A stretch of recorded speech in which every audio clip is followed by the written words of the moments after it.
learn this. Must learn this. Must learn this. Break it down.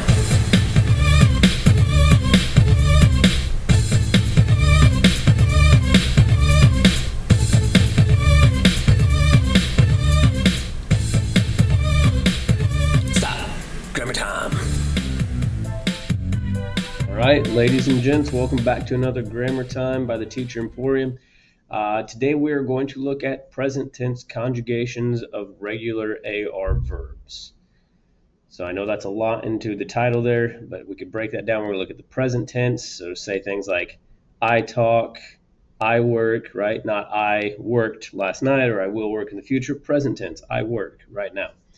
Then we're also going to look at just AR verbs. You guys know, if you've seen some of the other videos, that we have 3 classes of verbs in Spanish: AR, ER, and IR. We are going to focus just on the AR verbs to keep it simple today. And of course, all of these are regular. So the formulas and what I'm going to teach you today in this video is all going to be applied to our regular verbs, which is about 90% of all the verbs out there. So that's great. But there is that 10% or so that are irregular. And we'll look at all those later down the road. Let's jump into it. So I want to start with pronouns, subject pronouns, and this what I call a verb box. So if you take a look at the left-hand side there, you can see that we have the singular side, first person, second person, third person. On the right, we have the plural side, first person, second person we leave out. This is vosotros. It's only spoken in Spain, and I don't teach this. And ellos, ustedes would be your third person plural. So what does that mean? Let's go back. Singular, first person singular, that is I, right? Yo means I. 2, singular, second person, you. Okay.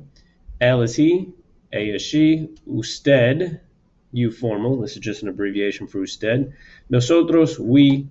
Ellos, they, ellas, they as well, but feminine. Ustedes, you all. Again, this is an abbreviation of ustedes. Now, I don't want to spend a lot of time on this. I've done this in a previous video.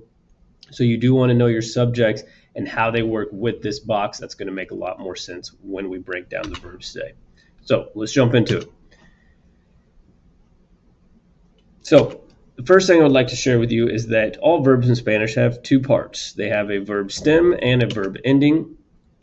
Here I've demonstrated that by taking all of these AR verbs and just knocking the AR off the end so we can see what that verb stem actually looks like.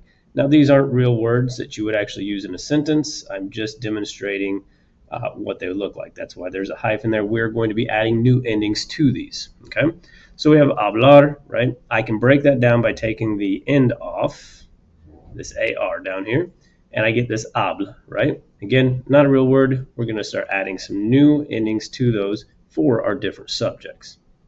So let's dive into that. The very first step that you want to do when you are conjugating is to drop that ending. This is going to be the same for AR, ER, and IR verbs. And since we're just looking at AR today, that's where my note is. Drop the AR, then you're going to add the following endings. Now, think back to that box I just shared with you. This is our yo form or our yo box. This is our to box, our él, usted, nosotros, nosotras, ellos, ellas, ustedes. So these endings correspond with those certain subjects. So I told you yo or I is this box here. So anytime you want to say I, we're going to add an O to the end. Anytime you want to say you something, or your action, you're going to add an AS to the end of that verb. Él, usted, we're going to add an A, nosotros, amos, ellos, ellos, ustedes, and on, right? These are our verb endings when we start conjugating verbs. Let's take a look at it in an example. So, looking at the verb hablar, which means to talk or to speak, you can see that I've highlighted the different 2 parts of the verb. We have our verb stem and our verb ending. First step is always to drop that AR, so we get down to a verb stem, okay? And then we'll add that formula that I just shared with you. Hablo, hablas, habla, hablamos, hablan. I talk, hablo. You talk, hablas. He or she talks, habla, or you formal talk, habla. This is also where all of our other third-person subjects might go. So it, Let's say we're talking about a dog, for example, in a story. The dog habla. The dog speaks, okay? Hablamos, we talk. Hablan, they talk, or you all talk. Let's take a look at another example.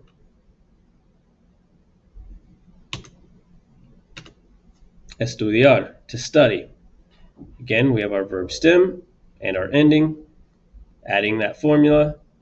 In the yo box is o, to box is as, excuse me. Él, usted, a, nosotros, amos, ellos, ustedes, han. We apply all those, and there is our full conjugated verb. I study. You study. He or she studies, or you formal study. The cat studies, the dog studies, whatever your third person singular is. We study. They or you all study. Okay, let's do one more, although this time, go ahead and pause the video, and I would like for you to try it before I share the answers with you. Looking at the verb nadar.